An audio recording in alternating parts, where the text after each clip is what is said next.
नमस्कार, मी सुमित शंकर सावंत आणि तुम्ही पाहताय TV9 मराठी. TV9 विशेष बुलेटिनमध्ये तुमचं स्वागत. ईव्हीएम मशीन विरोधात आता महाविकास आघाडी पाठोपाठ मनसे सुद्धा शड्डू ठोकण्याच्या तयारीत आहे. हा निकाल बहुसंख्य लोकांना धक्का देणारा असून मनसेचे अविनाश जाधव यांनी ईव्हीएमला आता दोषी ठरवलाय. त्यामुळे राज ठाकरे काय भूमिका घेणार याकडे सगळ्यांचंच लक्ष लागलंय. तर दुसरीकडे पोस्टल मतांची आकडेवारी टाकत रोहित पवारांनी मतांच्या पॅटर्नवरून काही सवाल केलेत. पाहूयात. अनेक लोक प्रश्न विचारतात आमचं मत गेलं कुठे, तर ते मत गेलं ईव्हीएमच्या घशात आणि भारतीय जनता पक्षाच्या घशामध्ये. लोक असं म्हणतात आम्ही तुम्हाला मतं मारले पण ते दिसत का नाही. लोक येऊन सांगतात. वोटर टर्नआउट जे ॲप होतं ते काल परवापासून बंद आहे. म्हणजे आम्ही माहिती काढायला जातोय ते सगळे अव्हेन्यूज तिथे बंद आहे. ईव्हीएम विरोधामध्ये आता मनसेनं देखील उडी घेत लागलेले निकाल महाराष्ट्राच्या जनतेसाठी धक्कादायक असल्याचं म्हटलंय. लवकरच या संदर्भात राज ठाकरे भूमिका मांडणार असून मनसेनं देखील आता महाविकास आघाडीच्या सुरात सूर मिसळलाय. ईव्हीएमच्या संशयावर बोट ठेवताना महाविकास आघाडीच्या नेत्यांनी पोस्टल आणि ईव्हीएम मधल्या मतांच्या ट्रेंडवर बोट ठेवलं आहे. तर 10 वर्ष जे आमदार कोणाच्या घरी जात नव्हते, कोणाला भेटत नव्हते, असे आमदार लाख मतांनी निवडून येतात. 53 करोड रुपये देऊन 66 उमेदवार कसे पाडावेत याच्या बाबतीत एका मोठ्या चॅनलने आज स्टिंग केलेला आहे. त्याच्यासोबत 2 दिवसापासून एक व्हिडिओ फिरतोय गावातल्या 2 मुलांचा, 2 मित्रांचा, की तुझ्या गावात काय झालं एक त्याला विचारतोय. तो त्याला सांगतो, चला माझ्या गावात मतदान झालं 1600 आणि BJPला पडले 2100. हे कसं शक्य आहे. अनेक लोक प्रश्न विचारतात आमचं मत गेलं कुठे, तर ते मत गेलं ईव्हीएमच्या घशात आणि भारतीय जनता पक्षाच्या घशामध्ये. मी पुन्हा सांगतो, ही सगळ्या गोष्टी यंत्रणेने सेट केल्या होत्या आणि त्यांना हवा आहे तो अपेक्षित निर्णय त्या लोकांनी आणला. प्रचाराच्या दरम्यान कुठेही भारतीय जनता पक्षाची लाट दिसत नव्हती. उलट भारतीय जनता पक्षाच्या विरोधात एक लाट आहे असं वाटत होतं. रडीचा डाव कसा असतो आपल्या मराठी भाषेमध्ये म्हटलं जातं तो आहे. याचा अर्थ असा की पराजयसुद्धा मान्य करायला मन मोठं असावं लागतं, धाडस असावं लागतं. आत्मविश्वास गमावलेली सगळी राजकीय पक्ष आता याच्यापेक्षा दुसरं काय सांगतात. जनतेने त्यांना नाकारलं, हे नाकारलेलं सत्य पचवता येत नाही, अशा वेळेला काहीतरी दुसरं बोलणं स्वाभाविकच आहे. महायुतीमध्ये भाजपचे 149 पैकी पोस्टल मतांमध्ये 84 उमेदवार आघाडीवर आहेत. शिंदेचे 81 पैकी 29 पोस्टलमध्ये तर अजितदादांचे 59 पैकी 24 उमेदवार हे आघाडीवर आहेत. महाविकास आघाडीमध्ये काँग्रेसचे 101 जागांपैकी 56 उमेदवार पोस्टल मतांमध्ये आघाडीवर आहेत. ठाकरेंचे 95 पैकी 36 आणि शरद पवार गटाचे 86 पैकी 40 उमेदवार पोस्टल मतांमध्ये आघाडीवर आहेत. रोहित पवारांच्या दाव्यानुसार पोस्टल मतानुसार महायुतीसह मित्रपक्ष मिळून 141 जागांवर पुढे होते आणि महाविकास आघाडी सर्व मिळून पोस्टलमध्ये 137 जागांवर पुढे होती. पण ईव्हीएम मोजणीमध्ये महायुती 141 वरून 234 वर गेली, तर महाविकास आघाडी पोस्टल लीड मधल्या 137 जागांवरून 50 वर आली. पोस्टल आणि ईव्हीएम मतांचा ट्रेंड बदलत नसल्याचा दावा करत महाविकास आघाडीने 2019 ची विधानसभा आणि गेल्या लोकसभेचे आकडे ट्विट करत सवाल केले आहेत.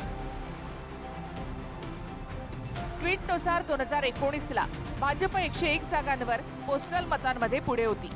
प्रत्यक्ष जागा 105 मिळाल्या. अंतर फक्त 4 जागांचं राहिलं. शिवसेनेला 56 जागांवर पोस्टलची आघाडी होती, त्यांच्या तितक्या जागा आल्या. काँग्रेस 45 ठिकाणी पोस्टलमध्ये पुढे होती, त्यांनी 44 जागा जिंकल्या. राष्ट्रवादी 60 जागांवर पोस्टलमध्ये पुढे होती, त्यामध्ये 6ची घट होऊन 54 जागा त्यांनी जिंकल्या होत्या. यंदा भाजप 84 जागांवर पोस्टल मतांमध्ये पुढे होती. प्रत्यक्ष जागा 132 आल्या. शिंदेची शिवसेना 29 ठिकाणी पोस्टलमध्ये पुढे असताना 57 जागा मिळाल्या. अजितदादांची राष्ट्रवादी 24 ठिकाणी पोस्टल मतांमध्ये पुढे होती, त्यांच्या 41 जागा जिंकून आल्या. इथे काँग्रेस 56 जागी पोस्टलवर पुढे होती, जागा 16 आल्या. ठाकरेंच्या शिवसेनेला 37 जागी पोस्टल लीड होतं, त्यामध्ये जागा 20 आल्या. आणि शरद पवारांच्या राष्ट्रवादीला 40 जागांवर पोस्टलचं लीड असताना त्यांना केवळ 10 जागा मिळाल्या.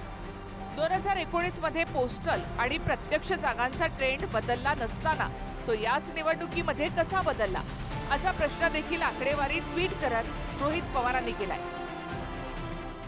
बॅलेट पेपरवर जे दिसते 137 त्याच्या आसपास आमचे उमेदवार यायला पाहिजे होते आणि मग आमचे 137 त्यांचे 140च्या आसपास.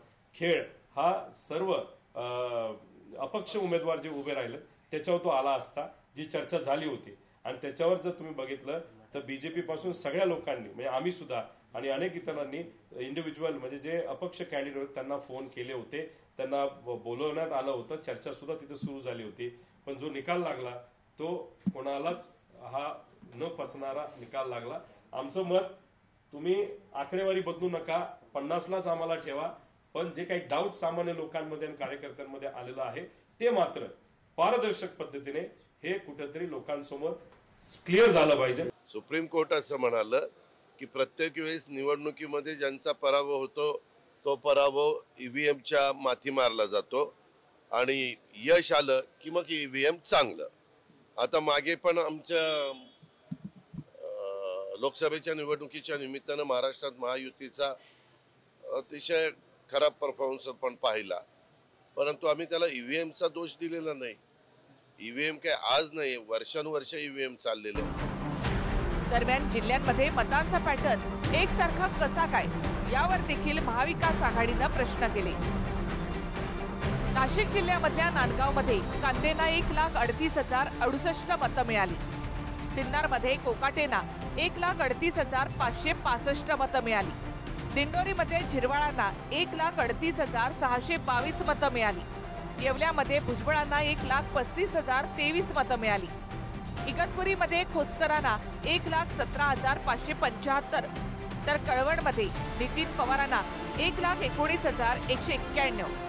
निफाडमध्ये बनकरांना 1,20,253. मालेगावमध्ये दादा भुसेंना 1,58,284. बागलाणमध्ये बोरसेंना 1,59,681. चिखलीमध्ये भाजपच्या महालेंना 1,09,212. मलकापूरमध्ये संचेतींना 1,09,921. खामगावमध्ये फुंडकरांना 1,10,599. कोल्हापूर जिल्ह्यामध्ये हातकणंगलेमध्ये मानेंना 1,34,191. करवीरमध्ये नरकेंना 1,34,528. शिरोळमध्ये 1,34,630. शाहूवाडीमध्ये यड्रावकर यांना 1,36,064. तर साताऱ्यामध्ये महाविकास आघाडीच्या उमेदवारांना जवळपास सारख्याच पडलेल्या मतांवर देखील महाविकास आघाडीने बोट ठेवलंय. कराड दक्षिणमध्ये काँग्रेसच्या पृथ्वीराज चव्हाण यांना 1,150 मतं पडली. माण खटावमध्ये खारगेंना 1,346 मतं पडली. कोरेगावमध्ये शशिकांत शिंदेना 1,01,103 मतं पडली. फलटणमध्ये चव्हाणांना 1,02,241 मतं मिळाली. यामध्ये साताऱ्यात शिंदे गटाच्या शंभूराज देसाईंविरुद्ध पाटणकरांना 90,935 मतं मिळाली आहेत.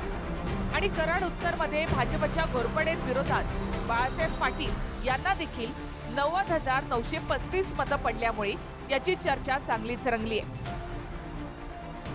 नाशिकमधल्या काही जागांवर 1,38,1,38,1,38 पुढे काय वाढवले ते वाढवले. 1,5,1,5,1,5 पुढे काय वाढवले ते वाढवले. म्हणजे एक पॅटर्न फिक्स केलाय आणि त्या पॅटर्ननुसार मतदान झालेलं आहे. 2,40,000नी चंद्रपूरची सीट निवडून येते 4 महिन्यापूर्वी आणि आता 2,40,000 कव्हर करून अजून 1,00,000नी मागे जाते. एवढं असं काय घडलं? नांदेडची लोकसभा येते, विधानसभा सगळ्या खालच्या जातात. आणि जसं मी सुरुवातीला सांगितलं, पॅटर्न आहे. जिल्ह्यामध्ये पॅटर्न दिलाय की एवढी मतं एवढी मतं एवढी मतं एवढी मतं. याचं उत्तर हे काल सर्वोच्च न्यायालयाने दिलेलं आहे आणि सर्वोच्च न्यायालयाने क्लिअर कट सांगितलं आहे की तुम्ही हारले की ईव्हीएम वाईट ही पद्धत बंद करा. ईव्हीएम टॅम्पर प्रूफ आहे, ईव्हीएमची पद्धत चालूच राहणार आहे हे सांगितलेलं आहे.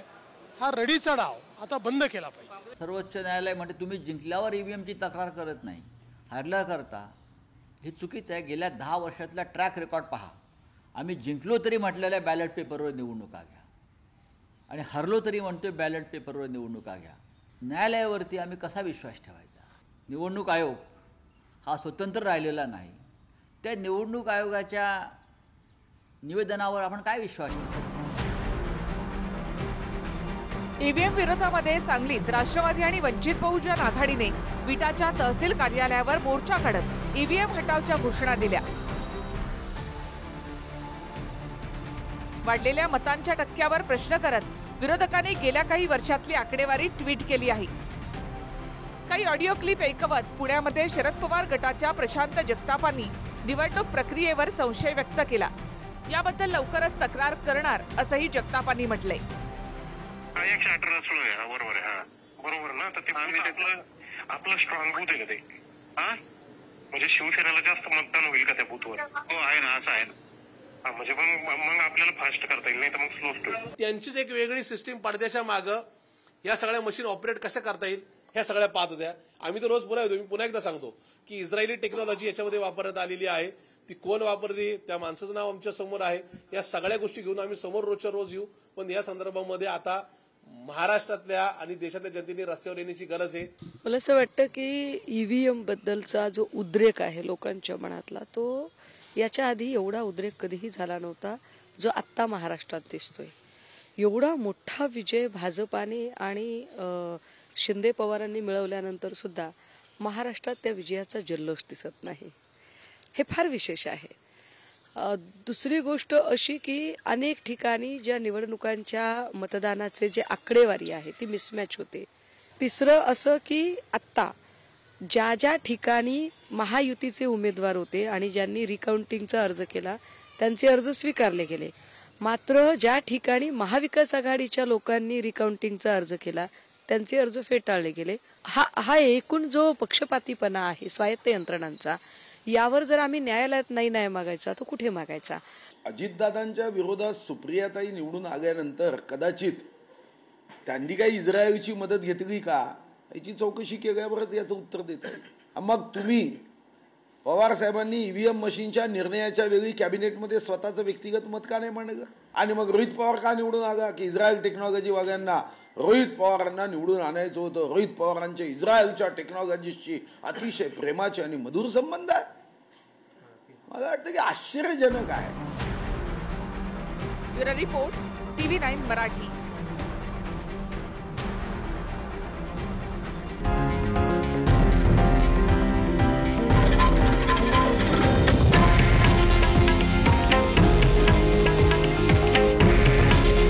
हे आहे देशातील नंबर 1 न्यूज नेटवर्क आणि आपण पाहत आहात TV9 मराठी. काळजी तुमची, हित महाराष्ट्राचं.